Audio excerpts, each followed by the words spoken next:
A very, very good afternoon, ladies and gentlemen. We have some wonderful news. It seems that the Israel-Hamas agreement is about to be signed. Trump confirmed it. And we're going to talk with some incredible people. We're going to talk with our dear Irving, whom you already know, historian, musician, and an excellent analyst. Today, a citizen is freezing because of the heavy rain, but I'm bundled up. Also, we have no more and no less a good surprise where we can say that our special guest is also the beloved military strategist, a YouTuber and analyst. Very good evening. Thank you. Thank you for inviting me. Mark and Jewish Link, thank you very much, really. It's an honor to be here tonight with Irving and you. It's an honor to have you here. It is, in fact, one of the most interesting broadcasts, and it sounds too good to be true. That's why I wanted to ask you, so you can clarify a bit and we can have both of your perspectives. Here you will help to contrast and even more to complement, I would say. Let's get started. Why don't we start with you, dearest Irving? Please tell us a little about what's going on. What does this mean and what doesn't it mean? That's also very important. Okay, well, yes, let's take a quick look at the summary. Our dear Strategies will give us the details since he handles the information, videos, photos, and statements. And well, we'll continue with the analysis, but let's see what's going on. It was just announced, Donald Trump just announced a few hours ago that the arrangement has already been signed to launch the first part of the peace agreement. The agreement that will finally bring peace, that's the ultimate goal for the Middle East. What is going to be settled for now? The prisoner exchange so that the Israeli hostages who are still in the hands of Hamas. We're talking about 48 hostages, 28 already deceased, unfortunately, and still 20 alive, so that they can return to Israel. There will no longer be batches of 10 now and then we negotiate for others. No.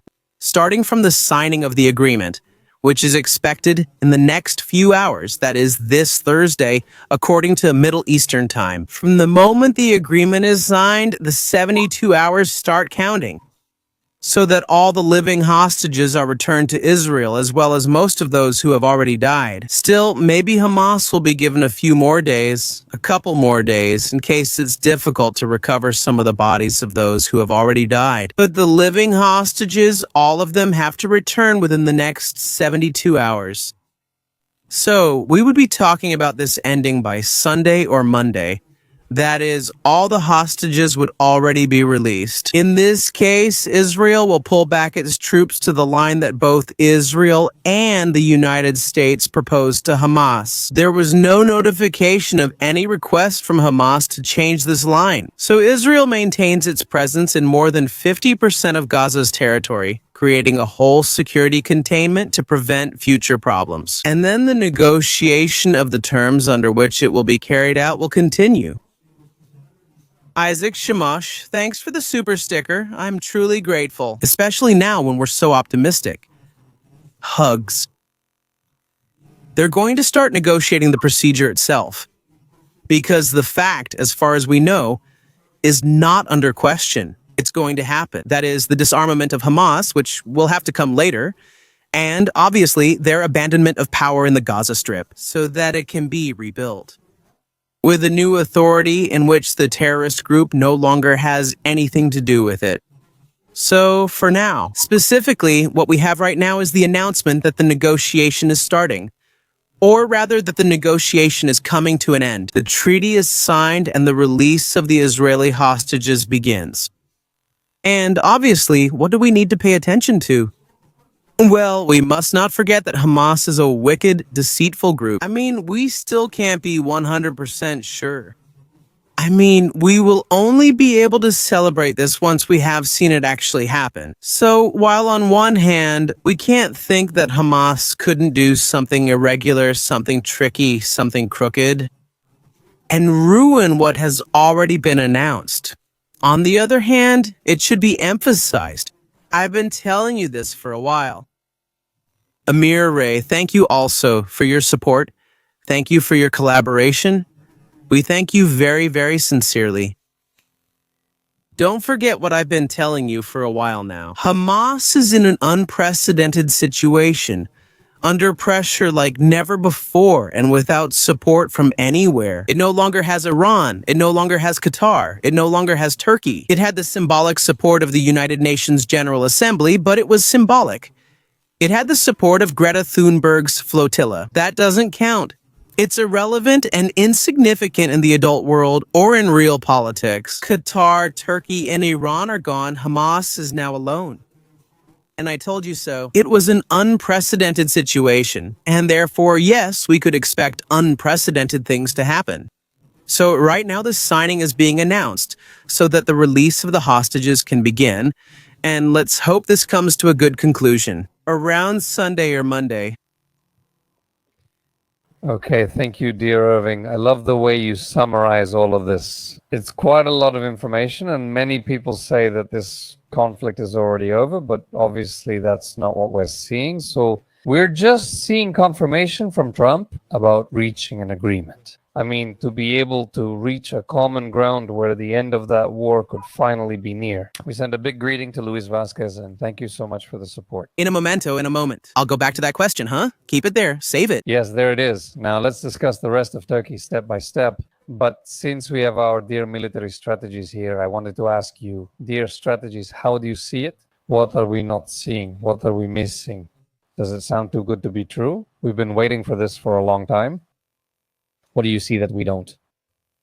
I see that the Nobel Peace Prize is going to Donald Trump, but you don't have to be a guru of this story to see that. Donald Trump is coming to Israel on Sunday. He just confirmed it right now. He's flying on Sunday. I guess the flight will start on Saturday, and he'll arrive here on Sunday. The releases obviously won't be on Saturday. If he's arriving on Sunday, he'll want to be there in person. It's very likely going to be starting from Monday.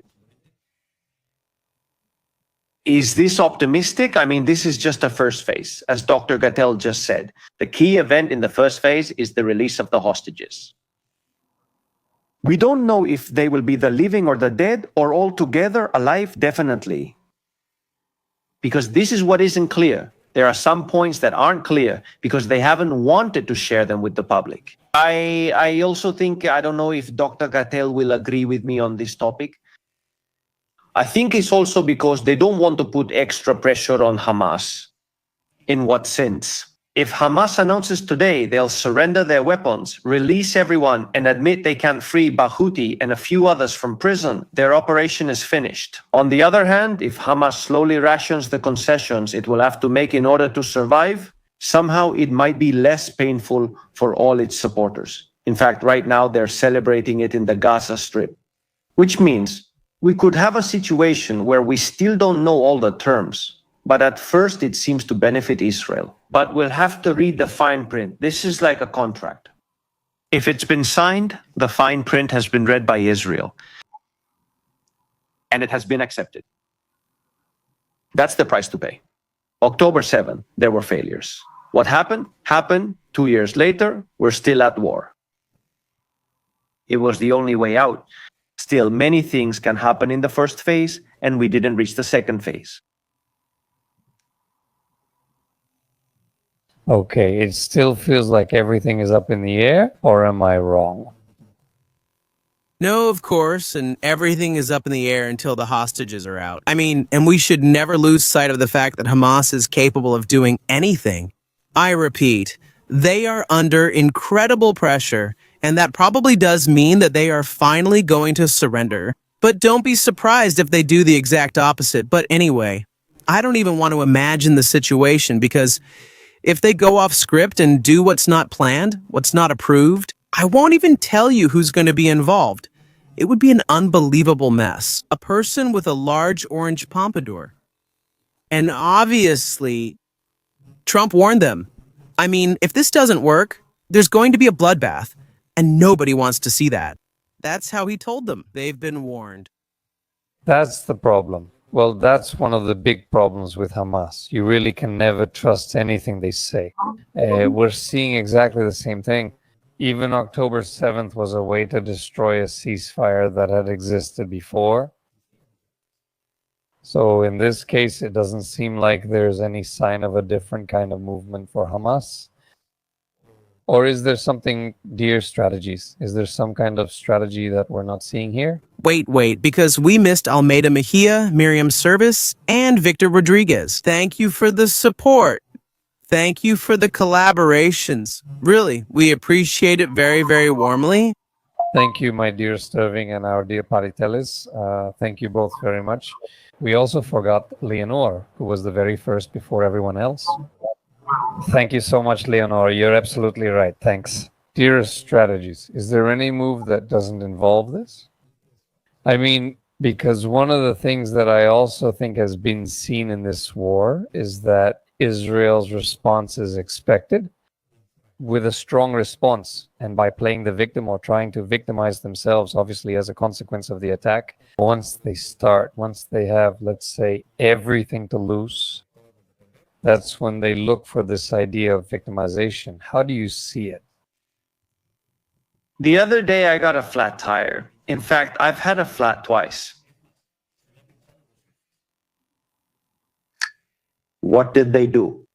Listen to what I'm about to tell you. The Israel Defense Forces came to my rescue. I haven't told this before.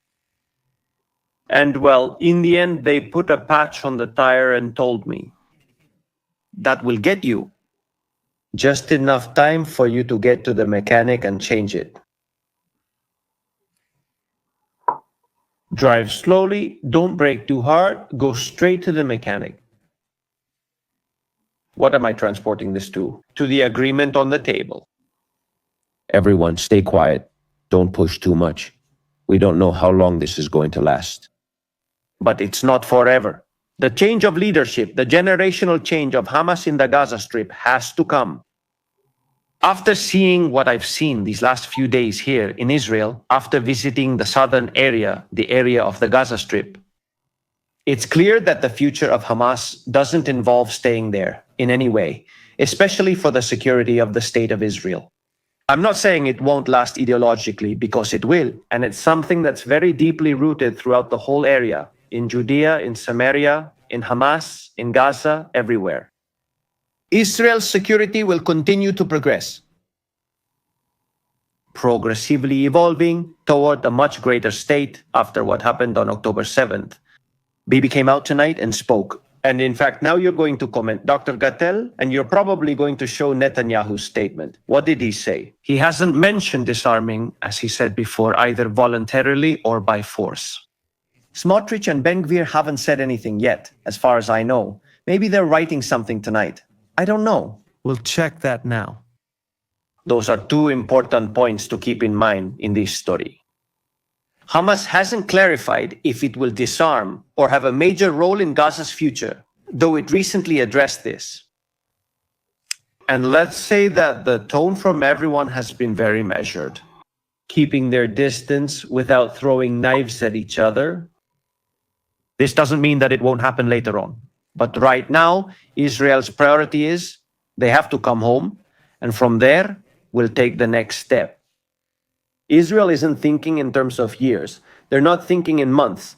They're thinking in days, hours, and minutes. Maximum, not thinking that way is a problem, because everything can change. An attack from Iran can change everything. An attack can change everything. The scenario that is unfolding is unknown to everyone. A Hamas that seems like it's going to surrender. No one in their right mind could believe it. But here we are. October 9th. It's very iconic, isn't it? The date. I mean, after hearing so much about October 7th, it seems like time got stuck on October 7th, 2023. At the moment, it does seem like it's starting to move forward.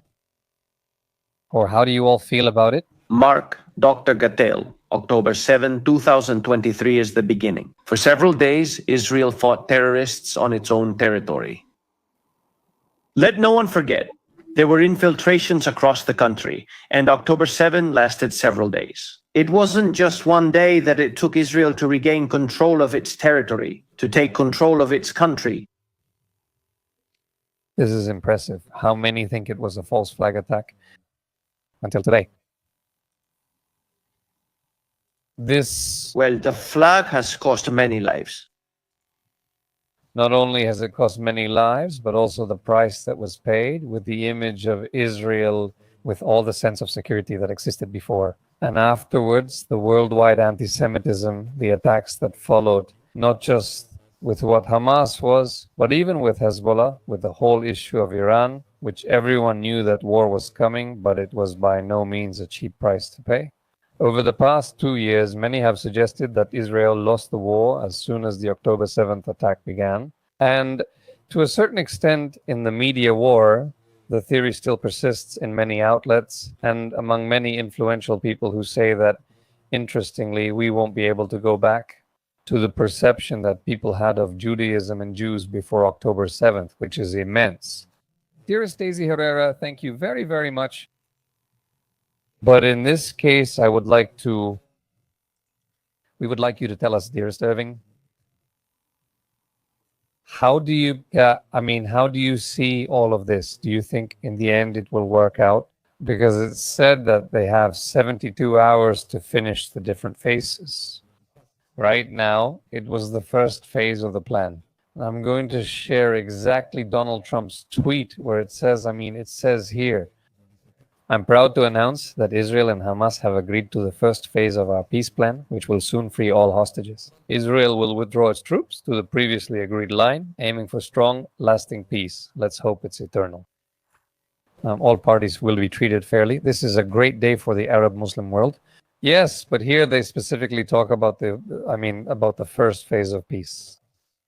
How many phases does this plan have, dearest Irving?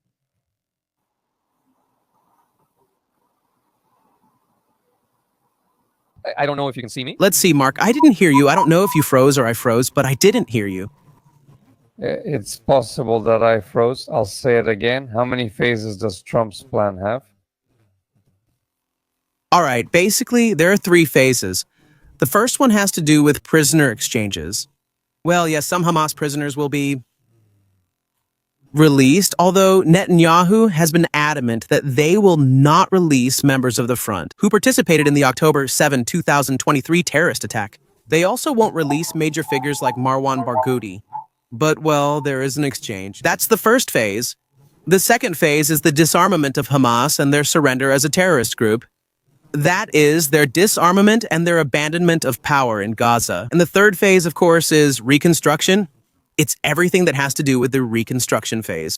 So, for example, Trump doesn't go into details, but by saying that the first phase is fulfilled and we're ready for the others. We're ready to achieve eternal peace. That's how he mentions it. Well, in the rhetoric he has been using, that implies that the plan goes forward, as Trump stated categorically. This plan is meant to achieve the pacification of a conflict that has been going on for 3,000 years. That's what he said, right? So, obviously, by saying it like that, he's saying it in a polite way. I'll return to what you were saying, military strategies. Clearly, it needs to be handled politely now. Because aside from not wanting to appear defeated, Hamas... Look, here one might ask, well, what does it matter, right? If they've already lost, if they're already defeated. Yes, but let's see. Remember that Hamas is not the only terrorist group in Gaza. There's Islamic Jihad and there are other small groups, but they're also there. So if Hamas were to show an image of weakness right now and an image of surrender, that's something that this kind of extremist Islam does not forgive. Most likely, there would be a civil war inside Gaza. Most likely, Islamic Jihad and other groups would go for Hamas's jugular right now to take power. And if these groups manage to take power, and even worse, if they manage to take the hostages, then everything falls apart. Precisely because of that internal power struggle in Gaza, that's why Israel and the United States have also agreed to handle things, let's say, with relative gentleness. Precisely so that Hamas doesn't collapse in a way that causes a situation to spiral out of control, which nobody wants anymore. Exactly. Right now, when we're about to reach an agreement to end the war. If this went wrong, if everything turned out the opposite, it would mean that the war would have to start again. And it would very likely mean that the hostages could never be rescued alive. So you have to be very careful there. Now, the point is clear. Within all of this, what advantages does Hamas gain? Well, actually, not many. But there's a very interesting comment that Cece shared with us saying, with the exchange, Hamas comes out winning. She says, I don't understand if it was proposed to them. It should be. They're imposing it on them. Well, actually, yes, they are imposing it on them because both Israel and the United States were very clear regarding the proposal, in quotes. I mean, when they made it clear to Hamas, this is not up for negotiation. This is for you to answer yes or no. In other words, Hamas is not allowed to make changes. When Hamas received the proposal, they immediately said, okay, we're going to review it and see what changes we're going to propose. And they told them, no, it's not for that. It's for you to answer yes or no. And that's how it's been for 3 or 4 days. With that back and forth. But anyway, so keep in mind that the situation for Hamas is very difficult. Inside the Gaza Strip, it has several clans against it. Obviously, Islamic Jihad would not forgive them for resigning or surrendering and would go for their throat. And that could make everything worse. So naturally, that also gives another advantage to the United States and Israel. I mean, they don't have to offer so many things to Hamas. Let's see, what do you offer me? Okay, I offer you to let you live. You leave, give up power, disarm, surrender, and I let you live. And what else? What do you mean, what else? I mean, no, I'm just going to let you live. I mean, no, I'm not going to crush you. I'll make sure Islamic Jihad doesn't crush you either. Hey, that's already enough for Hamas to kiss the feet of whoever suggests it. Hamas faces risks not only from Israel and the United States, but also from within. So, here we go again. We're in a situation that's never been seen before. I'm going to insist we have to be careful. Don't let happiness run wild just yet. This isn't over until it's over. I mean, not until we have the issue remains unresolved until the hostages are released. I mean, we're not going to declare victory, but I'm going to keep insisting on this. The situation for Hamas has never been like this. They've never felt the scythe so close to their neck. Literally. So right now, they really are scared. Right now, they really are in panic mode.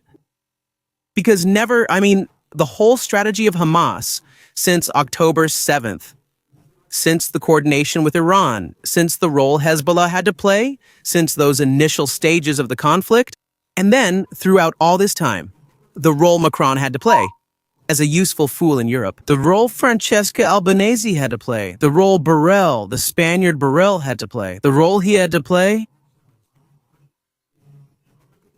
People like Ursula von der Leyen and all these European agents who had to do everything in favor of Hamas. The role Kamala Harris had to play by winning the United States elections. The role then had all the woke activism in American universities, in European universities, funded by United States Agency for International Development, but above all, channeled through George Soros's non-governmental organizations. In other words, all that global network was supposed to have fulfilled its function of stopping Israel at some point. Maybe a month, maybe half a year, maybe a year and a half into the war. But to stop it, so that this situation wouldn't happen. For Hamas, reaching this point is a complete catastrophe, even though they're still trying to cheat.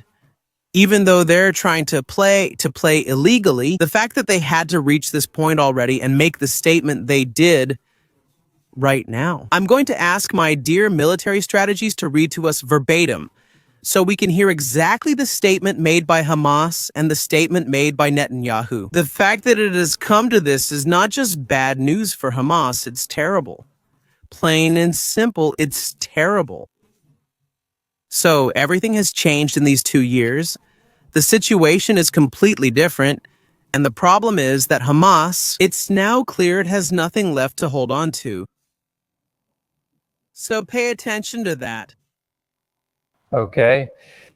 Precisely one of the things that stood out the most on social media were the reactions of the Palestinian leadership, right?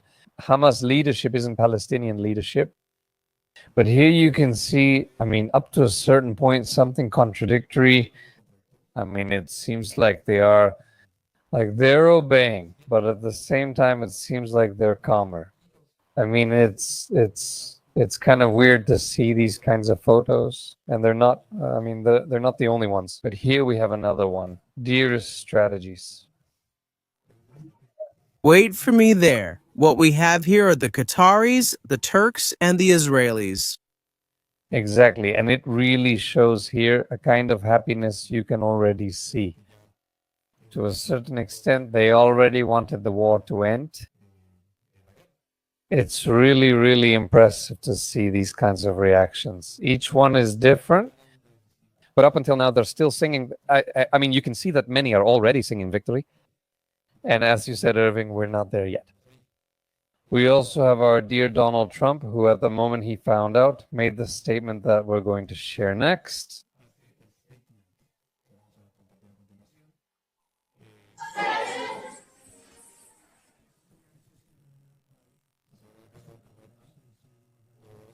And, well, that they just managed to make the agreement continue, that you can already see. It's close. It's going to be done very quickly. I mean, he'll have to finish the meeting he was having in order to get in with the deal right away.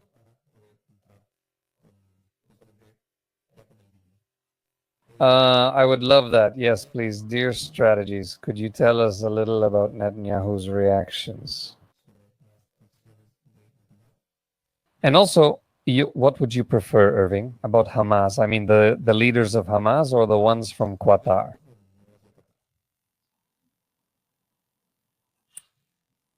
It's just information is already coming in about what Israel will have to pay for those 20 hostages. Pay attention to this.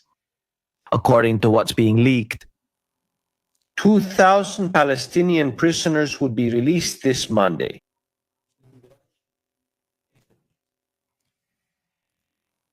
I insist on this. There is a price to pay. Israel will pay it, Hamas has paid it and will pay it. Because things won't stay like this. It doesn't mean that now everyone is going to go have dinner and nothing happened here, because that's not the case. Right now, in Khan Yunis, they're celebrating it. We don't know what they've destroyed 75% of the Gaza Strip. But obviously, here there will be, inside Israel, there will also be a political crisis because of the concession that Israel will have to make. Let's see. I repeat, Ben Gvir, Smotrich, Bibi's government. I was asking Dr. Gattel if Bibi could win the elections that are coming up under these hostage release conditions. I think so. I think Bibi, if they manage to get the hostages back this week or in the next 7 days, he would be in a pretty positive position politically. Except it's still unclear what he'll do with Hamas or if he'll finish them. But Hamas's statement has been quite neutral in that sense. Earlier this week, Hamas announced that it would not give up its weapons. They had been saying all day that they would not give up their weapons, that they would not surrender. And something has happened in the last few minutes in that negotiation in which Hamas has changed. They've been told something. Something has happened. I don't know if they've been told, from here you're going straight to another place. We're not going to tell you where it is, but you're not getting out of here alive. I really have no idea. Everything has changed. It goes like this. Words from Hamas, full statement. After the responsible and serious negotiations carried out by the movement and the Palestinian resistance factions regarding President Trump's proposal in Sharm el-Sheikh, aimed at ending the war of extermination against our Palestinian people and ensuring the withdrawal of the occupation from the Gaza Strip, the Islamic resistance movement, Hamas, announces that an agreement has been reached to end the war, to guarantee the withdrawal of the occupation, allow the entry of humanitarian aid, and carry out a prisoner exchange. We highly value the efforts of our brothers and mediators in Qatar, Egypt, and Turkey, and we appreciate the efforts of President Trump, who has worked to achieve the complete and final end of the war and the total withdrawal of the occupation from the Gaza Strip. We call on President Trump, the countries guaranteeing the agreement, and all Arab, Islamic, and international parties to compel the occupation government to fully implement the terms of the agreement and not allow it to evade or delay what has been agreed upon. We salute our great people in the Gaza Strip, in Jerusalem, in the West Bank, throughout the homeland, and in the diaspora. A people who have shown unparalleled pride, heroism, and honor, and who have faced the fascist occupation's plans against them and their national rights. These sacrifices and noble stances have thwarted the Israeli occupation's plans for subjugation and displacement. We affirm that the sacrifices of our people will not be in vain. We will remain true to our promise and will not abandon our national rights until we achieve freedom, independence, and self-determination. Here, I would like to highlight several points that are important. The first, Hamas is begging Donald Trump that when they release the hostages, Israel doesn't wipe them out from Gaza. Why do I say this? It says so here. We make an appeal to President Trump, to the countries that guarantee the agreement, and to all international Arab and Islamic parties to force the occupying government, that is, Israel, to comply with the terms. Which is why they are also very afraid that Israel, as soon as the hostages arrive here, will unleash hell on the Gaza Strip. But also in the last part, which I think is also the most noteworthy part of this whole story, there are a few more that will come up now. Dr. Gattel will surely mention them. It says, we affirm that the sacrifices of our people will not be in vain. They somehow have to tell the Gazans that having destroyed all their homes, practically having lost the entire strip and its already limited infrastructure has been worth it. How is it going to be worth it? They say, by not abandoning national rights until achieving freedom. But here they are not talking about continuing with armed struggle. Nor are they mentioning the issue of weapons, which they had mentioned before in a different way. Which here indicates that Hamas is in a position that they're going to have to give a lot of explanations to a lot of people. Because people are not going to be happy with the result of their campaign. 2 years since October 7th. A little more. This is just a cover-up, an attempt to save face. But not to the extent they usually accustomed us to with words and actions. We haven't seen that. Dr. Gattel, do you want to add anything? Before one question, are we clear? I mean, is it certain that Hamas is going to be dismantled? I mean, That's what I'm getting at. That's where the point is. We don't know the full outcome of the deal Israel agreed 2 days ago. Let's see. This statement only concerns the first phase of the agreement, specifically the release of the hostages. The rest are generalities. But it's an agreement in the context of the first phase. Remember here that the United States and Israel have been very clear. The agreement has 21 points. The Arab countries have already signed it. A lot of countries from other places have already signed it. Obviously, it was proposed by the United States. The first to sign it was Israel. Hamas can only say yes or no. In recent days, Hamas has been playing this game. We won't accept it. Hamas keeps saying yes, but then asks for changes. Okay, so let's get situated. Right now, they're not negotiating the 21-point agreement. It's just the starting point, nothing more. The initial phase, the exchange of prisoners and hostages. So yes, here we need to emphasize exactly what Strategies is pointing out to us. The tone with which Hamas is responding or making an initial statement is a very tough one. I mean, because you can sense it, you can feel the defeat. I mean, they're no longer demanding. They're begging the international community to act.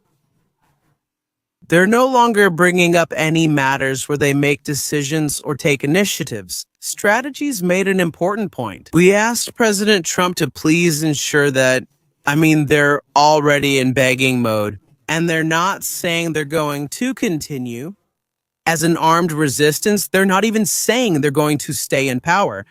On those topics, the other topics of the agreement, the ones that don't have to do right now with the first phase, which is the exchange, but with what I mentioned to you a moment ago. First, disarm Hamas. Later, in the third stage, reconstruct Gaza under a new government.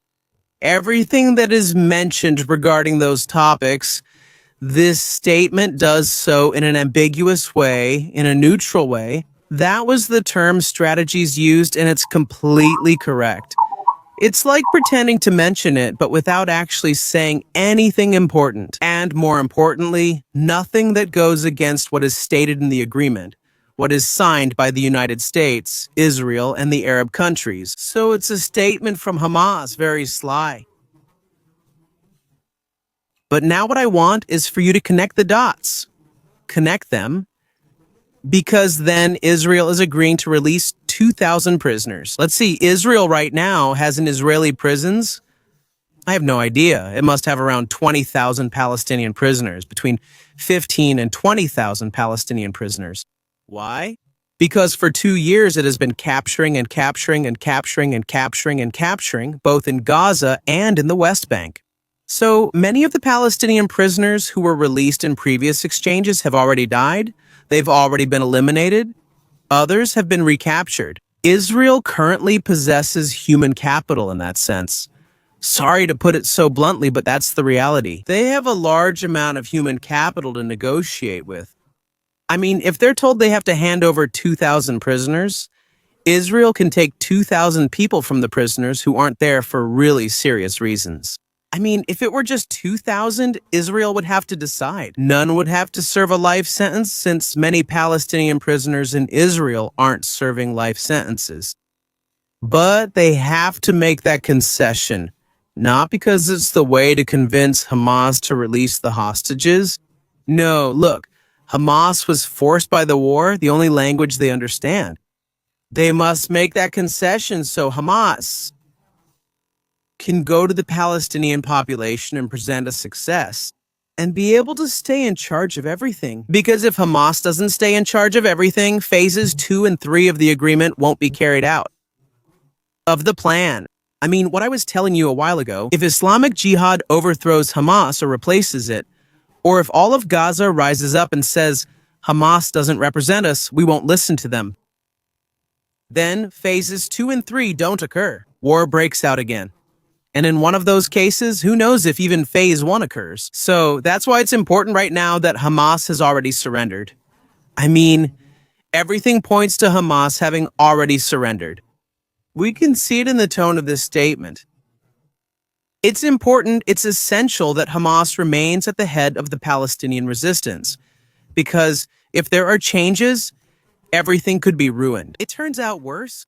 I mean, look, here we go again.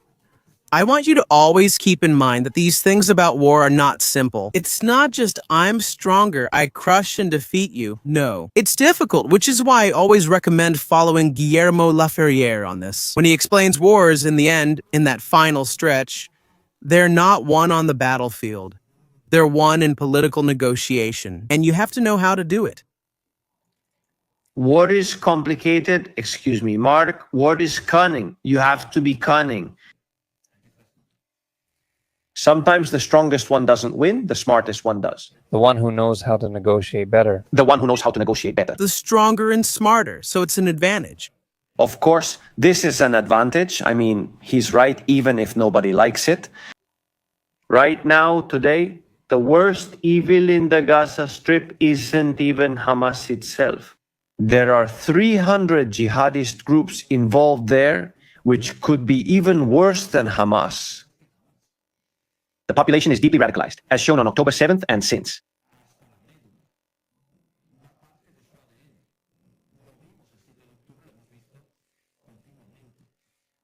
If it weren't like that, they wouldn't have endured the 2 years of military campaign that Israel has given them. But they're still there. And many mothers are very happy to have martyrs in their homes. Of course. We've said it all week. It's just that they love death and we love life. So if we've found a way to make sure the hostages are released by Hamas, let's free them, and then we'll deal with the rest. But first, the hostages, please. That's their biggest bargaining chip. I mean, that's literally the only thing that Hamas is actually demanding, which is the reason why Israel hasn't unleashed hell on earth, as has been said so many times. But anyway, I do have to say it, and I guess you guys, I don't know if you share this feeling, but it feels strange, like something's off.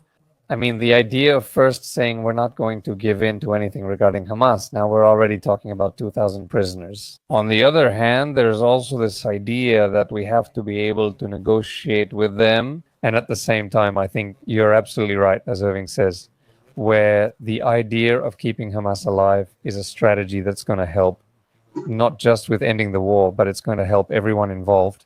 Isn't it paradoxical or just very...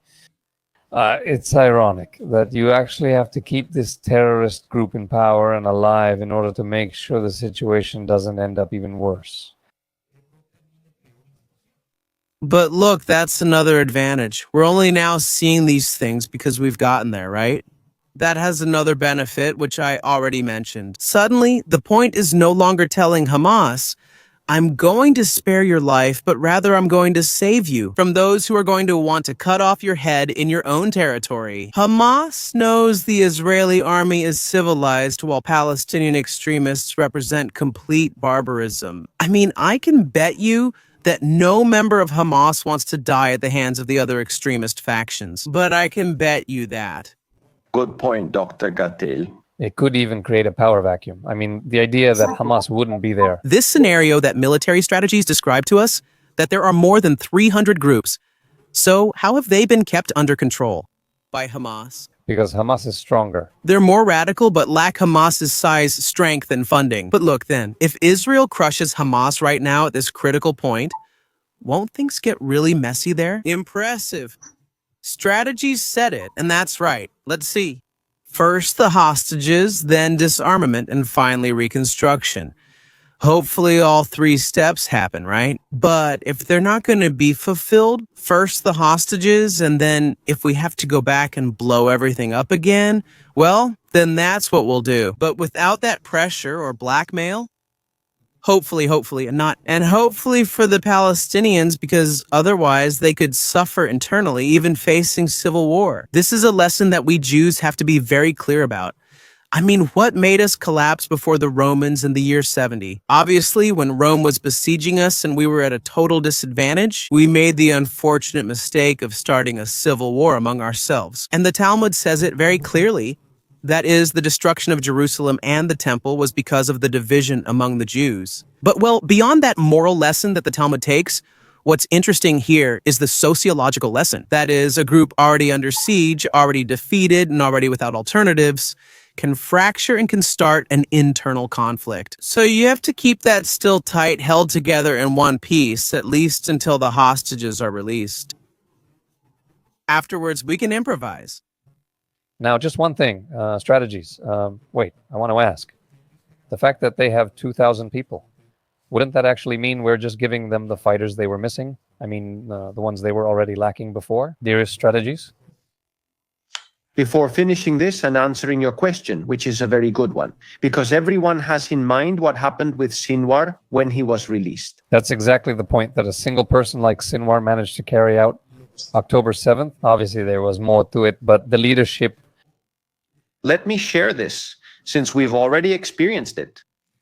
Year 2008. Gaza Strip, controlled by the Palestinian Authority. There are some elections, but no one really knows who actually wins, because there are no guarantees when it comes to voting. Hamas says they won. And they carry out a purge. I'm not going to finish saying the name ethnic, and you already know how it ends. And Al-Fatah. From the Palestinian Authority, Hamas took power. There was a civil war for months. They destroyed all the infrastructure of the Palestinian Authority and kept the power. Year 2014. Syria. Iraq. What is called the Caliphate State is created. I'm not going to say the initials because of the algorithm issue. This includes the Gaza Strip. In 2014, Salafist groups declare their annexation to the Caliphate State. What does Hamas do? They eliminate them. They neutralize them. But eliminate them, literally. What does this mean? All the groups that have existed in the Gaza Strip have been controlled by Hamas. They haven't allowed any group to act independently. The groups that have emerged in some neighborhoods, in some associations, groups of friends who have formed their own kind of jihadist group, everything has always been controlled by Hamas. They have never separated from them. The current situation is as follows. Hamas has lost 95% of its veteran field commanders. The Sinwar no longer exist, the Thief no longer exist, the Sharada and others no longer exist either. The connection that existed between Hamas and Qatar, Hamas Gaza, no longer exists. Those friends who grew up together in the neighborhoods of Khan Yunis, who played together as children and were raised in hatred toward Jews, are no longer there. What is there now?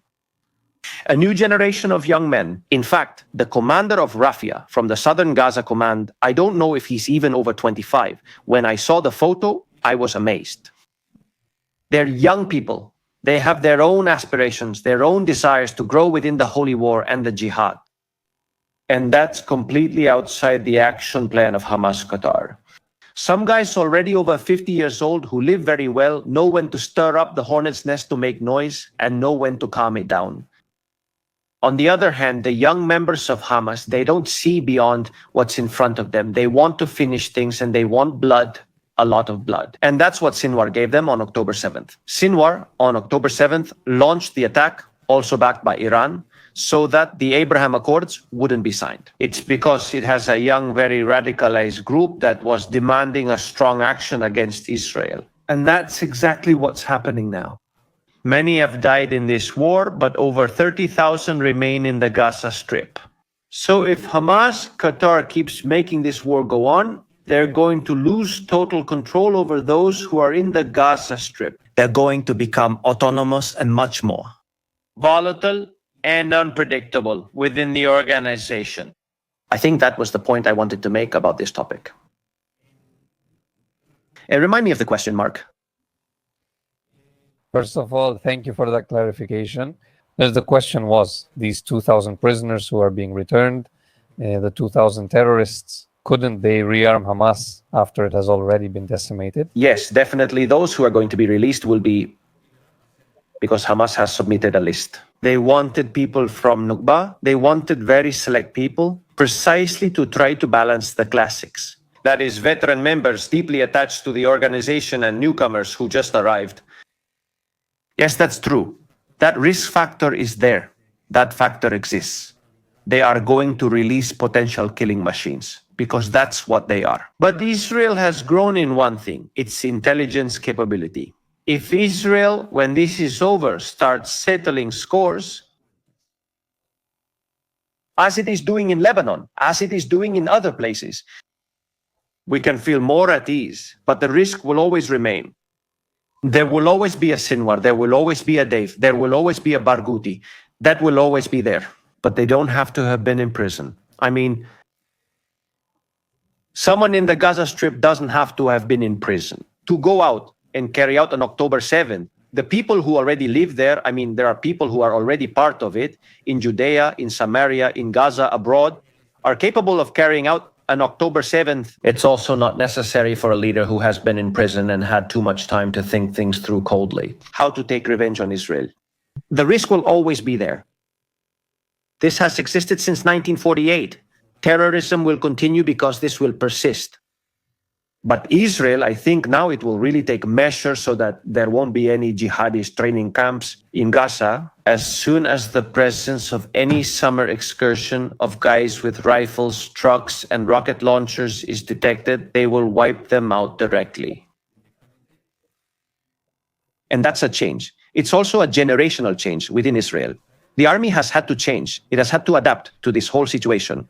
I think now, in addition, phase one is opening up for Israel, which is to start arming itself, to start building its own military industry, to depend on itself. Donald Trump has 3.5 years left in the White House. Unless something happens to his health or something accidental or not accidental happens to him. Israel now has a race against time opportunity to arm itself, to create its own munitions, to make its intelligence service even more effective than it already is, which it is. And ultimately, to shield itself against what's coming, because it's going to happen and it's not going to be good. Honestly, this is something really intense. I have a video that I want to share with you about this notion of the other groups that have the power One of the really interesting things that many of us had forgotten throughout the whole war is that Hamas was not the only group, that held power in Gaza. And we forgot that there were other people like Islamic Jihad and other terrorist groups. But it's very interesting the way they have reacted to Trump's plan. Exactly. Here I'm going to share the video where they appear talking about how they support the plan. He says, we in the government, in the People's Army of the Northern Forces, right? They extend their sincere gratitude and appreciation to President Donald Trump. Right? He is truly the leader. And it also says here, the other leader, Yasser Abu Shabab, who is the leader of the Popular Forces, says, we see in President Donald Trump a path to ending the bloodshed in the Middle East toward peace. And here it also comes from the defenses, Popular Defenses, the forces of the Popular Defenses. And literally he says, also with the honorable clans of Palestine in the Gaza Strip. Yes, they are extending. We are going to extend our efforts more broadly, but not with all our capabilities. In order to ensure the success of this proposal, this to a certain extent, yes, should surprise us, not just because of the fact that we are seeing I mean, not just that, it's not only that we didn't expect it, but we're also seeing the other groups that could take power within Gaza. And for the first time, it seems like they're trying to reach a notion of peace to help the Palestinian people. Obviously, we don't know if this is something lasting, if it's even real. I mean, their intentions are real, but what's interesting here is that now, as we've clearly seen in Israel's plan, once you eliminate Hezbollah with all the strength and militia they had, once you cut off Iran's funding, once they start to realize they need to figure out how to support themselves, then things change. This also leaves us with one of the most interesting questions. Let's say that the biggest financial support the Palestinians had was related to UNRWA. It had to do with the support they received from other nations through the United Nations. I don't know if either of you wants to answer this question. What will happen with UNRWA? What happens to support after that? I'll be brief, since I'm eager to hear from Dr. Gattel, as I think this question is crucial. Do you want a headline? Today, October 9th, 2025, the civil war in Gaza begins. And you're going to see it. Now Hamas, yes, now Hamas, and listen to this carefully. Hamas has clans moving around the Gaza Strip with their own interests. They have stepped out of Hamas's sphere and control. Hamas has become enemies with family clans. Now they'll start settling scores among themselves, no longer concerned about Israeli drones or tanks. Hamas will now have time to settle scores with the rebels, those it considers traitors.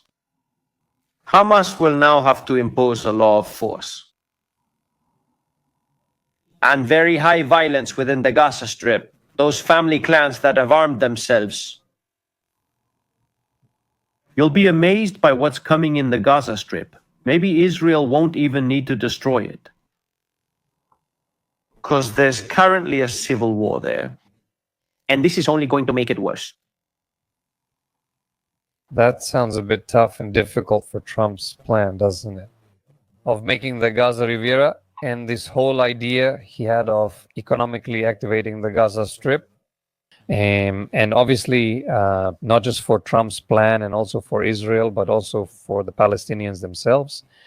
This civil war will probably be harder to follow and figure out who's involved, taking into account that let's say that the information coming out of Gaza was through Hamas. And right now, if Hamas ends up being removed from power, we don't know exactly who is going to have the voice, since that's something they'll definitely try to control. First contact with the outside world, which literally they've realized has often stopped Israel in order to maintain that peace. It's very heavy. Dearest Irving, Look, there's an advantage in this. Many of these clans or many of these groups are already collaborating with Israel in some way. I mean, actually, the main conflicts are with clans and with Hamas. In fact, this week there was even an attempted attack by Hamas against one of the clans, and Israel helped repel that attack, which was disastrous for Hamas. I mean, they lost about 20 fighters there. And at first, the images had leaked, like it was said they were trying to attack an Israeli army position. But no, later, it was found out that they were actually going to take revenge against one of the clans. But anyway, Israel took part in the fight. One advantage is that many of these groups, but not all, offer this. Many of these groups are willing to join the plan that's being put together with Israel, with the United States, and so on. We watched videos from 3 groups thanking Trump for all that's being done. So it's not a completely chaotic situation, but it is a scenario that's going to get very complicated. Interesting observation from military strategies. Because I repeat, at the end of the day, it ends up being the consequence, or let's say the summary of everything we've been pointing out, one way or another. So the performance of Hamas, the surrender of Hamas, in the end, it puts them at risk within the Palestinian internal world itself. And obviously, there's a need to keep them alive, to keep them in charge, at least until the hostages are released. That is perhaps the most horrifying part for Hamas. And, well, maybe that's why right now you can understand why the 4 people in the photo have those really happy faces, you see. Because the hostage situation is in a few days. What happens next? Like I said, probably not even military strategies. Look at their faces, the attitude, the body. There, it's mostly about body language. I mean, no, they're not happy. It's not. No, it's not just that they're not happy, they're not okay. So that's the problem, right? I mean, what if in the end the problem isn't going to be Israel anymore? It's going to be the rivals. Because, of course, Hamas has been a bloodthirsty, perverse, and grotesque group. I mean, hateful, that has exercised absolute power. We're not talking about Palestinians willing to collaborate with Israel. Just regular Palestinians who have been governed for what? Well, from 2007 until now, 18 years, by a bloodthirsty group. How many Palestinians? I'm talking about both individuals and groups. Don't they feel a deep hatred for Hamas, for the people of Hamas? And now that you're going to start seeing them weaken, you're going to start seeing them fall. I mean, it's not easy for them. All right. With this, I think that after what we've been talking about for several days, we can now have a broader idea of what this means when I've told you that Hamas had never faced a situation like this before, and that's why they have no choice but to negotiate. That's why they eventually had to give in, making international community intervention urgent for them. Probably the last glimmer of hope they had there was with the flotilla that was coming. The Turkish, the Spanish, the Italian ships, that they could have a clash, a skirmish with the Israeli Navy. And then, well, the international community would decide to make a bigger intervention. No, I mean, at one point, the ships just left. Their business with the flotilla is their problem, right? So, then what? What do you hold on to? Who cares for and protects you? When you're about to be defeated by an enemy that wants to wipe you out, but on top of that, in your own home, you have a bunch of people you've made really angry for many years and who probably hate you. And who would be even happier than the Israeli army to kill you cruelly, sadistically, and bloodily? I mean, Hamas got itself into quite a problem, and right now they're finding that out. The guys are really smart. Sharp, really. What an incredible response. Wait, let me make a comment first, Mark, because we have some things pending, and Juanita Leal is here with her support. We also have some here. I'm reading them to invite everyone to participate. Franz Bola as well. Thank you very much for that support. Angel Munoz Mendez, also with a super tag from somewhere in Europe. Ruben Ramirez Villegas, of course. Francisco Bufa, Jose Maria Roy and Maria Chavez. Zuli Morazan. Let me check if Alan Macias is here too. Thank you so much. I mean, there are several people there who are supporting all this effort we're making, and we really appreciate it a lot. Because it really is important. It really helps us a lot. And of course, we're here, fully willing to keep analyzing the conflict for you, which isn't easy. I mean, as you can see, military strategies, Mark and I often spend a lot of hours racking our brains, trying to square the circle, all of that, right? Thank you, because your support lets us keep moving forward with this effort. That's right. Without you, seriously, it wouldn't be possible. I mean, we couldn't do the work we do, so thank you very much to you as well. But more importantly, because we have this way of coming together to clarify information and not just stick to the data, but actually connect all of this, which is honestly thanks a lot to you all and also to you, dear Irving and Strategies. There's also support from Kruak. I don't know how to pronounce that, K-Berkshire, but anyway. It's greatly appreciated, including Manuela. Thank you very much, Manuela Macias. Okay, dear Strategies, I'm asking you, within this last form, do you think it will happen? Do you expect that this time it will really be the last time? Taking all the elements into account, you don't think it's very likely personally? Obviously, I know that no one is a prophet. Prophecy ended a long time ago, but I'd like to know your opinion. I think the first one to be surprised is Netanyahu. For sure. Netanyahu will be the most surprised when they all return. I'm the second one to be surprised. Dr. Gattel might be the third. Or the fourth one. Or the first or the second. I mean, we were saying it a while ago on my channel with Dr. Gattel. The only card Hamas had to survive was the hostages. That card disappears. What card does Hamas have? I don't know. I'm not sure if they found the bank accounts, hacked them, or taken the money. Something must have happened. For Hamas to sign, There's something we don't know. there's something we don't know. Well, the other day someone said, he said, in 10 or 20 years, we'll say what we did to get Hamas to sign. There will be books. There's something there that we don't know, but it will cause them to return home. What I feel is that many fathers, many mothers, many wives, many husbands, many sons and daughters won't be able to welcome anyone home alive.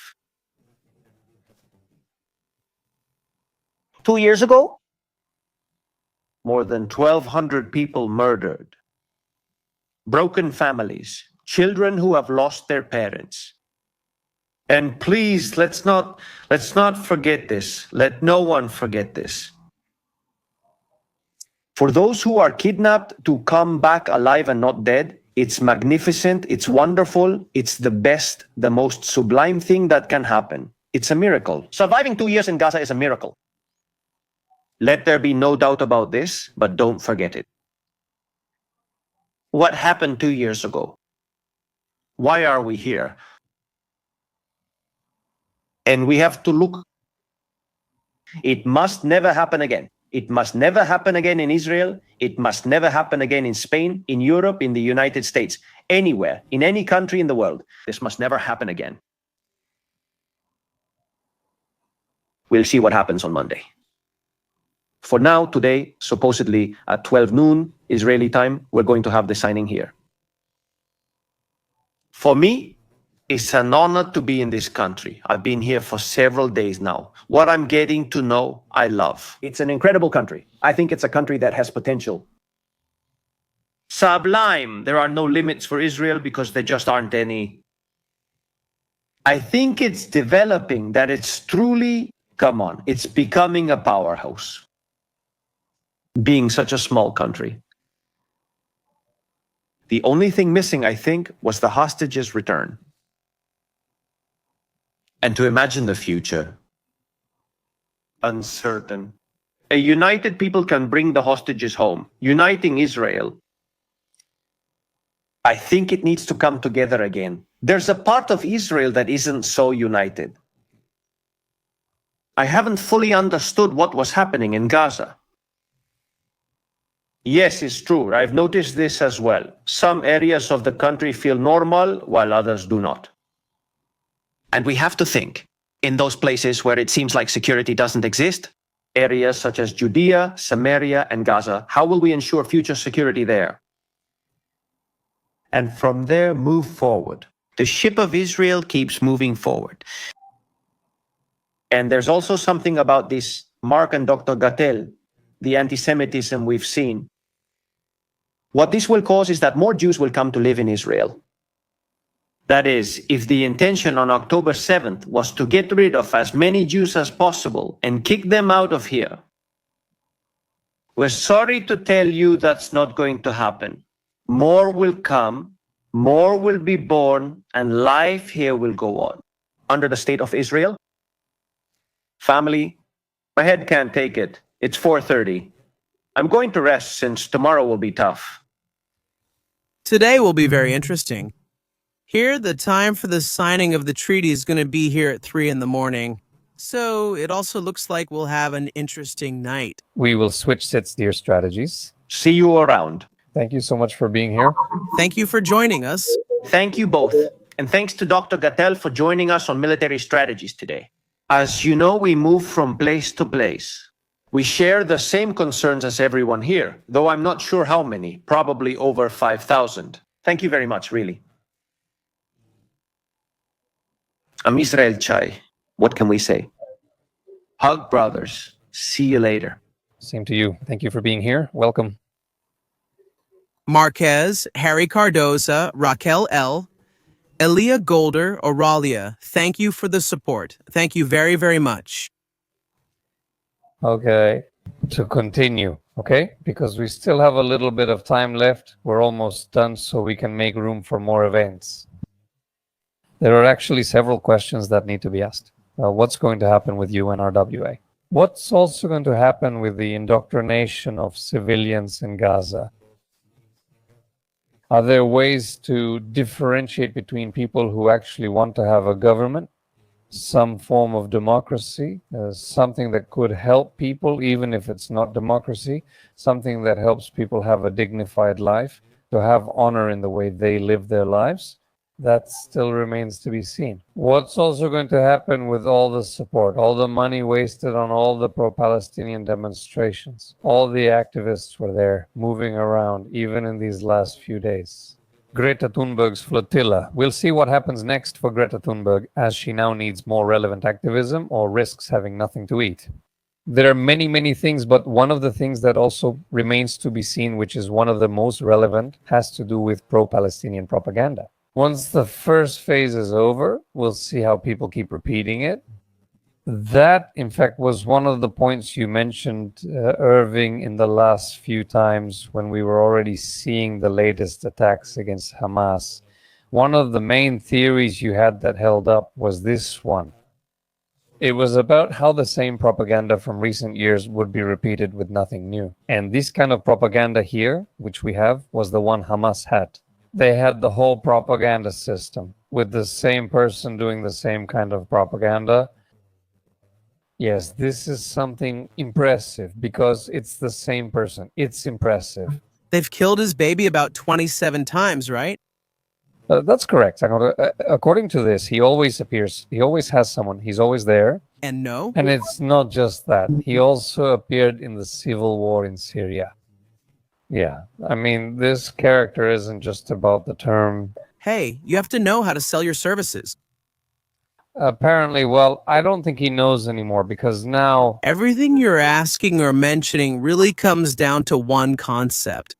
That's the reason why Palestinians can't govern themselves. They shouldn't govern themselves, and that's the reason why they shouldn't have a state. I mean, if Palestinians are allowed to have an independent state and govern themselves, all of this that you've pointed out will continue. Precisely to break this vicious circle from the educational issue, the indoctrination issue, to the propaganda issue. What is needed is for the Palestinian governments to have an external government imposed on them. And that's the plan. Let's see. Someone had asked at the very beginning if this issue of Trump's plan included the creation of a Philistine state.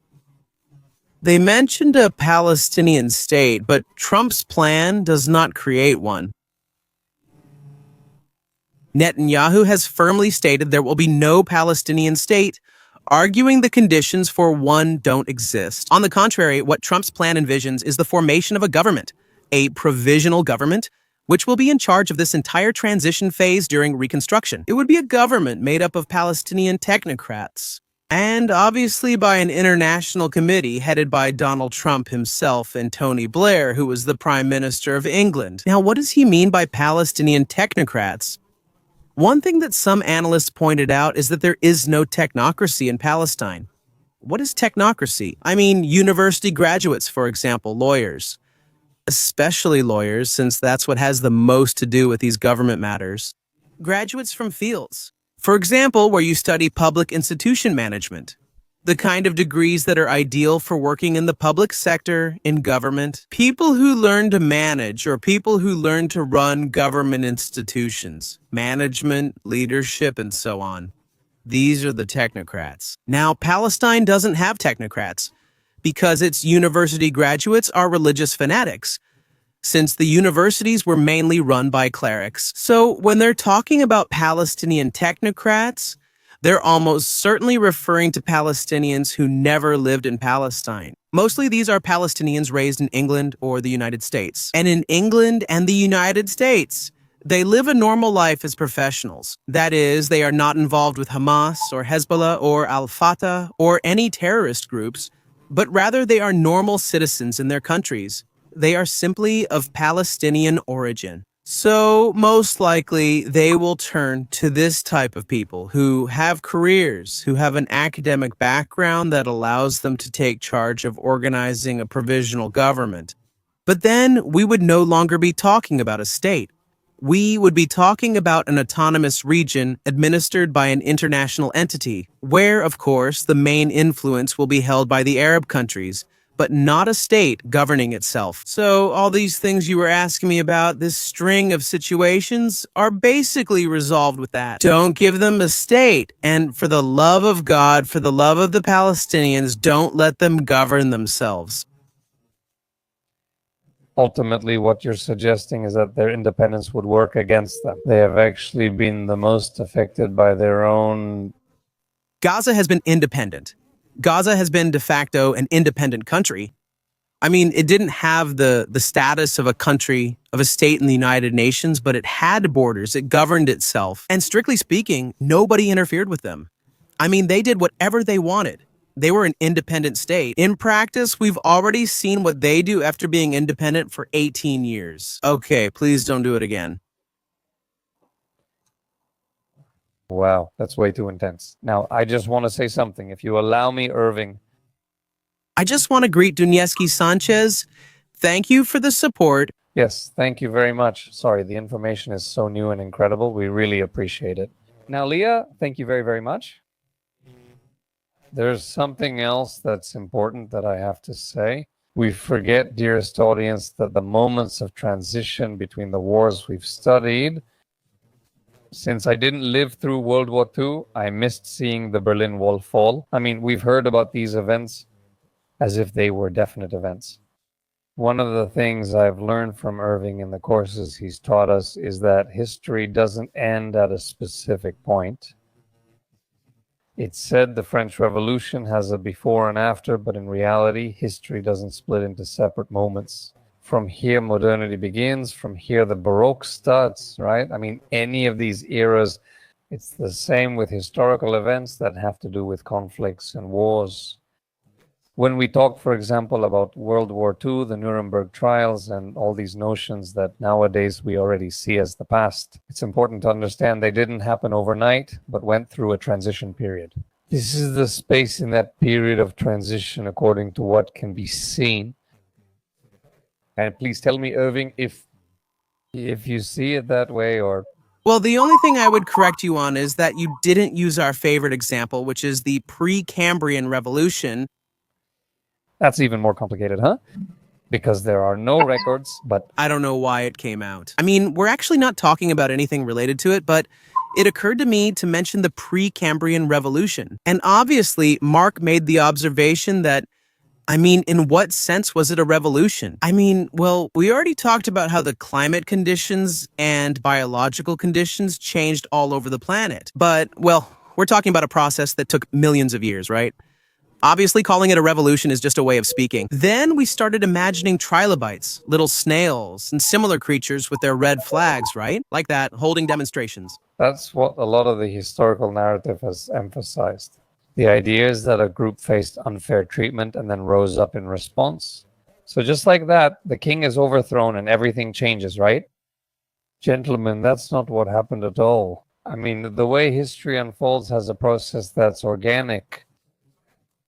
We like it. Amazing. Don't like it. Still amazing. So that's basically the challenge faced by both military strategies and even myself, as I'm just trying to help you all get this information. But the reality is that as much as we would like the war to end suddenly and for the hostages to be returned and for us to suddenly understand what comes next after closing this phase, we can't. I mean, it's not that we don't want to. We would just like to skip to the future, to when these generations that are indoctrinated are no longer indoctrinated, right? So it's complicated, and many of the questions people have are incredibly good. I mean, these questions like how is Israel going to counterattack disinformation and anti-Semitism in the world? That's a very good question.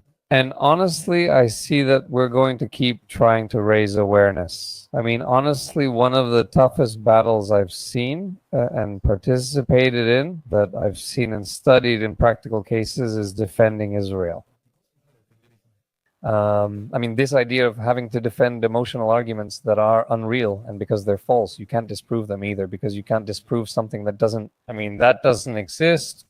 And the idea of having to defend the light against the darkness has not been easy at all. And I'm not just referring to the effort we've been making, my dear Irving, but to all the Jews and people who have been vocal about this. We've had to do it with hard facts because otherwise we fall into the same mistake as the other side. So that kind of information is extremely difficult, but that's the struggle we faced. Yeah, it makes me laugh here when, I don't know, some Jewish actress, but she gave her speech, her little talk, at the Grammys or Emmys, some award like that, one of those decadents, in favor of Palestine and all that. Comments like that made me laugh so hard, saying, how brave, right? That being Jewish, she supports Palestine. No, you'll see that's the easiest thing now. I mean, if you're Jewish and you side with Palestine, you have the applause of the crowds guaranteed. I mean, difficult.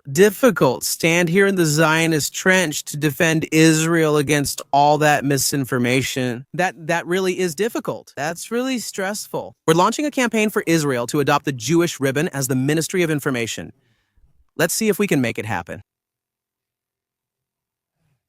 There are just too many things. One of the questions you wanted to answer, which we asked Irving, I mean, before we finish, you were talking about Turkey. Actually, we could open up that question a bit more, not just towards Turkey, but to the countries that have been involved throughout the process. Of course, there's that question. What does Turkey gain from this? The F-35 fighter jets were mentioned, right? Let's see. Yes, on one hand, of course, Turkey is very interested in renewing part of its defense system, its air force, its military power. And, well, obviously, since it's not a weapons producer, it obviously needs other countries to sell it the components so they can integrate them. So, of course, Turkey can be, let's say, coerced into behaving decently that way. But no, that's all there is to it. Turkey is a country in crisis.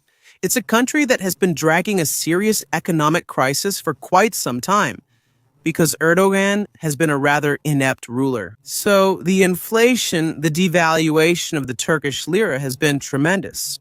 It's a country with economic problems and a growingly discontent population, right? Because when your government is doing everything wrong, and it's getting harder and harder for you to make ends meet, what you earn isn't enough. What does it matter if the government supports the Palestinians, the Ugubres, the Taiwanese, or Real Madrid? You don't care. You just want the government to do its job so you can have a good life. That's what it's about, right? Turkey faces major issues with this. Now, the whole plan for the reconstruction of Gaza is the starting point for the plan to literally to reinvent the Middle East. There's a project there to turn this whole region into an area of economic development. So, well, it's like you're in your own garden, getting ready to start a barbecue. And it's like you're starting to put the cuts, the steaks, the meat, the bones, the marrow on there. I mean, all those delicacies. And there, on the other side of your bushes, your wall of bushes, there's a stray dog, all skinny, looking half dead from hunger, watching what you're about to eat there. That's how Turkey is. I mean, with all this economic boom that's being planned for the Middle East in the next 20, 30, 40 years, where is Turkey going to be? Outside or inside? For a stray dog in that situation, nothing is better than the person starting to throw out meat. I take out a steak like this and show it to him, tell him, come here. And the dog comes over and not only eats, but also, if it's his lucky day, the guy will say, I'll adopt you. That's exactly what Turkey needs, and Erdogan knows it. Yes, he's a radical. He's like the whole Islamism thing, but he's facing a situation where he's running out of options. I mean, in the world of 2 years ago, he could still kind of afford to continue with his poor man's imperialist plans, right? Because that's Turkish imperialism right now. Even still, maybe half a year or 4 months ago, he could dream of imposing total control over all of northern Turkey. At minimum, keep the Kurdish region and especially the oil areas. Syria lacks much oil, but keep what there is. I mean, he could still, let's say, kind of dream about extending Turkish control. But as the circle closes on this other side and the foundations are being laid to create an economic cooperation zone, that will be a tremendous trigger for wealth. Let's see, what are you going to do? Are you going to keep clowning around with your imperial dreams? We left you out. Behave yourself and we'll invite you to the barbecue. We might even adopt you.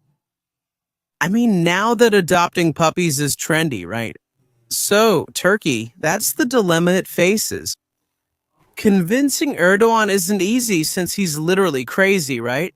But the fact that he signed it right away without even hesitating, that he signed Trump's plan for Gaza, is a good sign.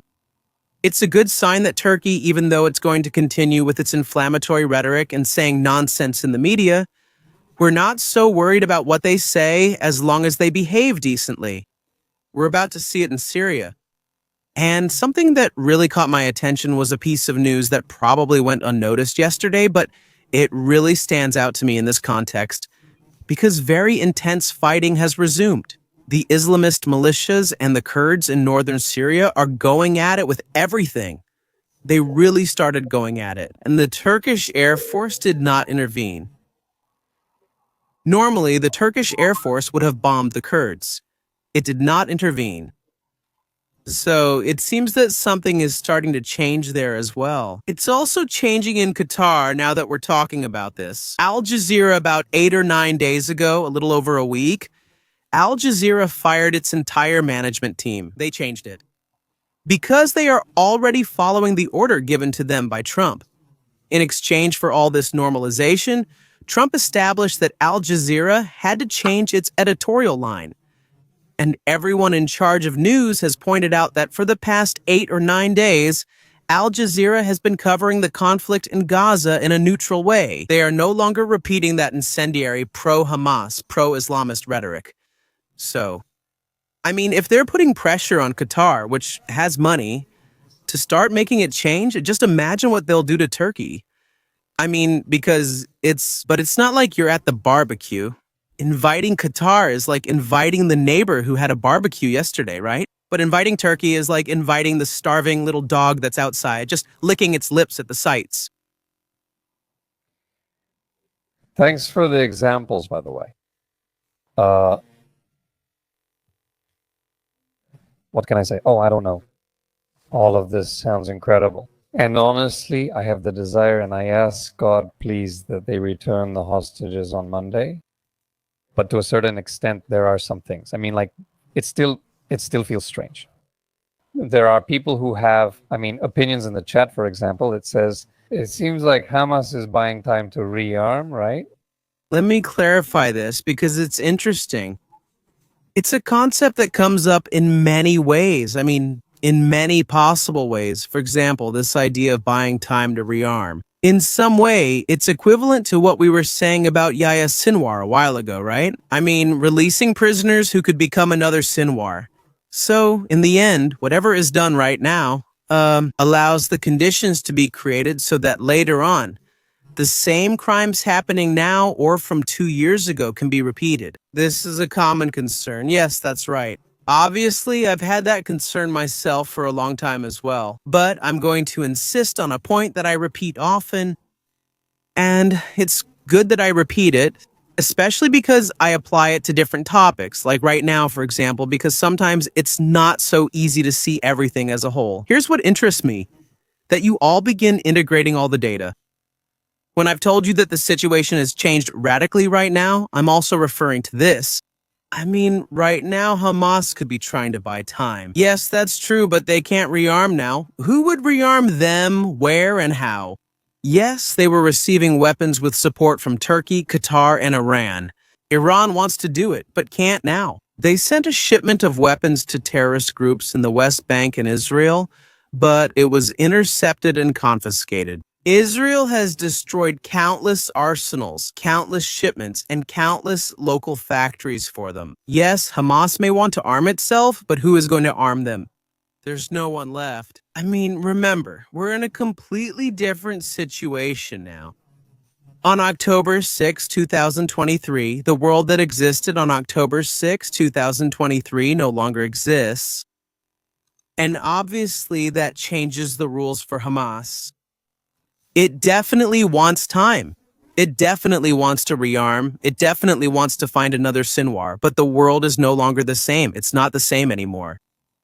So Hamas is bound to lose in everything. It's defeated. All right, so we're back. Okay, thank you for that answer. It's very interesting. I also have to give the floor to our dear Raquel, where she says they don't care about the crisis. Look at Egypt. All those countries have a very radicalized population. Western values can't explain what those people and leaders are experiencing. And besides, sorry to play devil's advocate, dear Irving, but that's how Judaism works. We see examples in Venezuela and Cuba where they only care about control, not people's well-being. Do you think this case is different? No, it's not different. Especially because Venezuela and Cuba are now entering the phase where, since they've already lost Iranian support, it's going to start mattering to them too. Venezuela and Cuba could afford that luxury because they had backing from Iran and Russia. That support is barely reaching them now.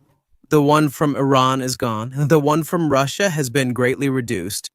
So even Venezuela and Cuba are going to start entering this pattern of crisis as well. Look, the world has changed. The world is not the same. The example that Raquel mentions is very interesting. Egypt. Yeah, Egypt still has the same radicals and everything. Although, look, the situations have remained stable. The main problem with Egypt has been we don't want Palestinians. If Egypt sent many troops to Sinai, it wasn't to fight Israel. They would lose. Ah, yes, when are they leaving? When does any Egyptian general say that? Yeah, right. Just imagine all the power Israel had to be able to dismantle Hamas in urban areas with the need to protect civilians. Just imagine in the Sinai there are no civilians. If Israel and Egypt go to war, only the Egyptian army is in the Sinai.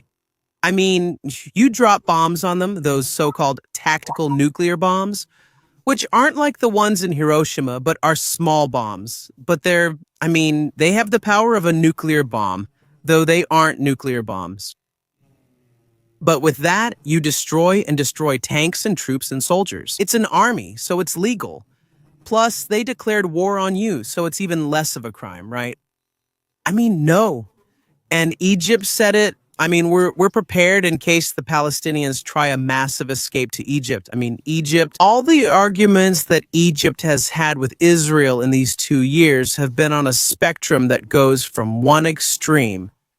Don't even think about sending the Palestinians to me to the other extreme, which is, please don't send the Palestinians to me, with all the nuances in between.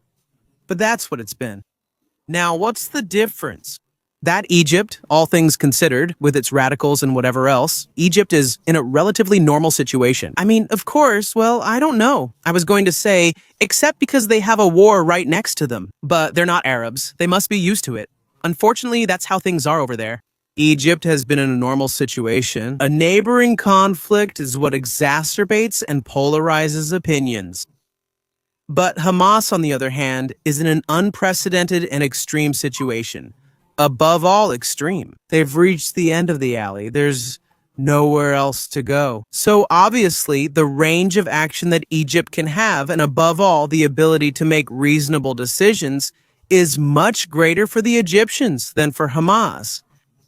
Hamas is already at the level of desperate decisions, and that obviously, for a while, desperate decisions mean that these lunatics are going to keep fighting and they're going to keep killing each other and they're going to keep killing people. But desperate decisions at the extreme point can also be, I surrender. So, Hamas's situation has never been as difficult as it is right now. Keep that in mind. Keep that in mind. They've never had a situation as difficult as this one. Okay, before we finish, my dear Irving, I want to say thank you, my dear Terry, because we also love getting together with Irving and our dear military strategies and me, Jewish Link. The truth is, it's not just about this, it brings more people together. So thank you, because seriously, Jewish Link it's a great outlet in that regard. Here's another comment I loved. Lisbeth asks, Irving, do you think the Israeli government could do what terrorists do? Investing heavily in people managing social media like you? God hear you. Amen. That would be wonderful. Yes, I actually saw a news story about it. I told you. We talked about this. It said Israel is paying influencers $7,000 for each video. Oh, but please. I mean, where? Where do I sign so that... Where, who received it for me? Who kept the money for me? You know, because the reality is that's not how it is.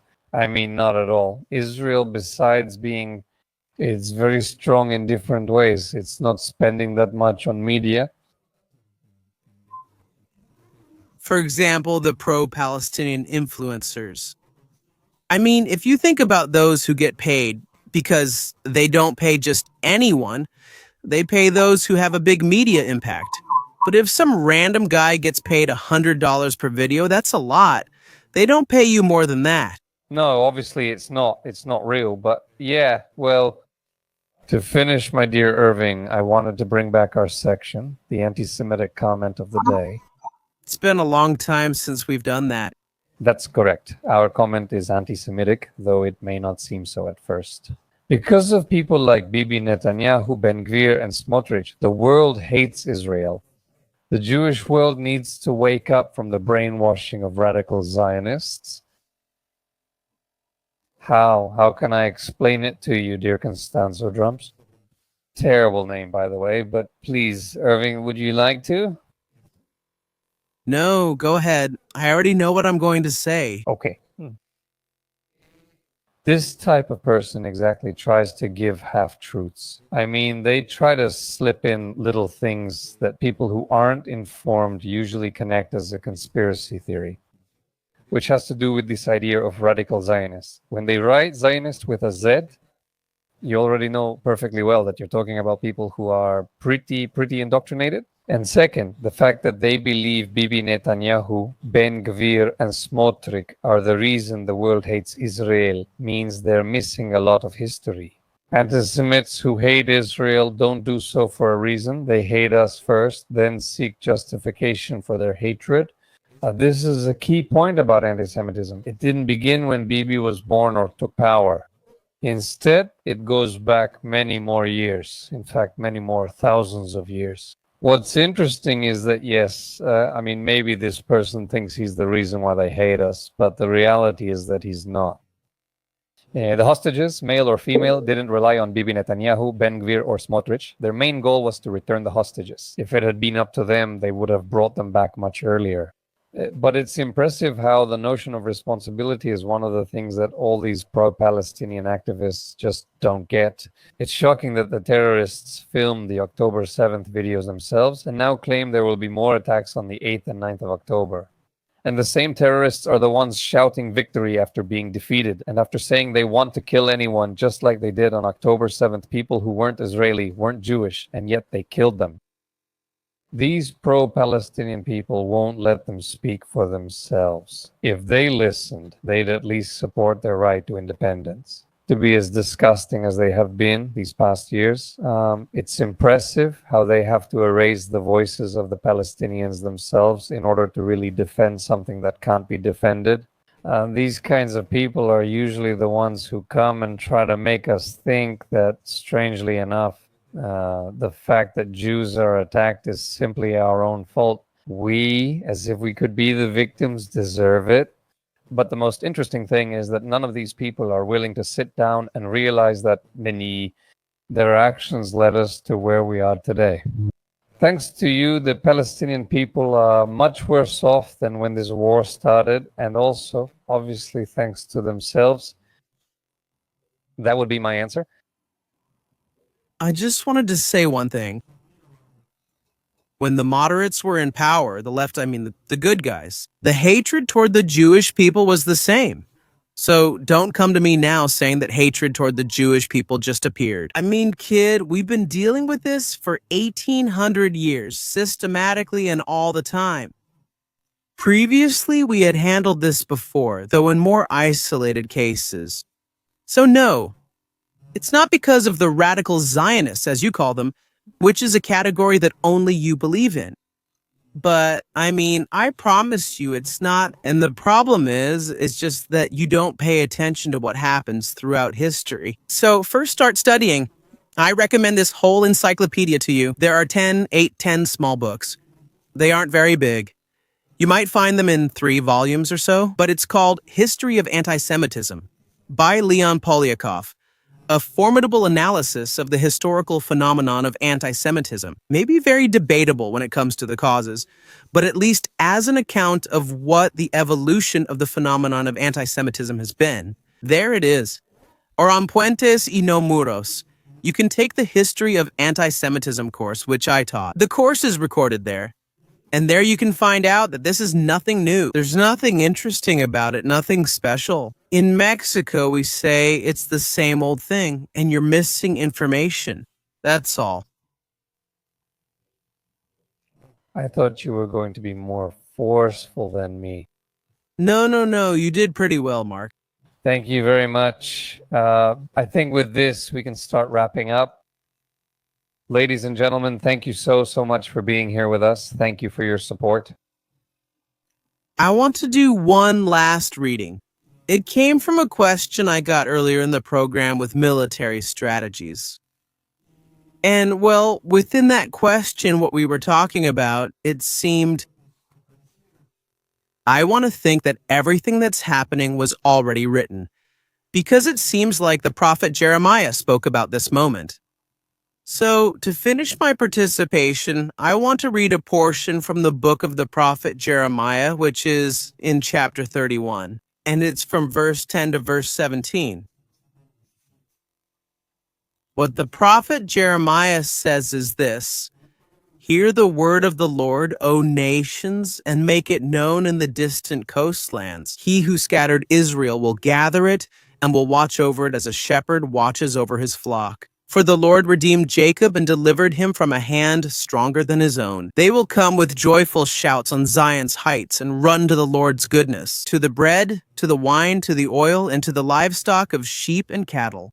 And their soul will be like a watered garden, and they will never suffer pain again. Then the virgin will rejoice in the dance, the young and the old together, and I will turn their weeping into joy, and I will comfort them and make them rejoice from their sorrow. And the soul of the Kohen will be satisfied with abundance, and my people will be filled with my goodness, says the Lord. Thus said the Lord. A voice was heard in Ramah, weeping in bitter lamentation. Rachel, who mourns for her children and refused to be comforted for her children because they are gone. This is what the Lord says. Restrain your voice from weeping and your eyes from tears, for there is a reward for your work, says the Lord. And they will return from the land of the enemy. There is also hope for your future, says the Lord, and your children will return to their own land. Amen. Amen. Thank you very much for sharing. Dierstuurving. Ladies and gentlemen, we have reached the end of this incredible broadcast. Let's hope this comes to a conclusion. At the top of the comments, you'll see the pinned Jewish Link WhatsApp, where you can join our community and get broadcast notifications. Another very good way is to activate the notification bell for our broadcasts. If you like them, if you think they're worth it, that's why we do this. Seriously, we appreciate your support, and as always, we are very honored and very grateful to you. So thank you for your support. You make it possible for our journalism to continue being an effort that is recognized and always remains free. We will have a broadcast with our dear Irving. I'm not sure if it will be tomorrow, but we'll see how the different updates develop. And tomorrow we will have none other than Gabriel Ben Tazgal. For those who don't know him, believe us, he is a great analyst, and God willing, we will also have Dr. Francisco Gil White here with us, obviously, so they can give us their perspective on what's happening and to broaden both our view and the conversation. So, Gabriel Ben Tazgal, Israel Gil White, and I are as close as brothers. Israel Gil White and I have very similar personalities, but Gabriel Ben Tazgal and I have very similar ideas. it's honestly quite beautiful to see that contrast. And it's very enlightening, honestly, as well as sometimes conflicting, but that's okay. Anyway, ladies and gentlemen, we thank you very much for being here with us. We'll see you next time, and we hope to see you here again. May you always find strength, be bridges, And not walls. That's Jewish Link. Have a very, very good night.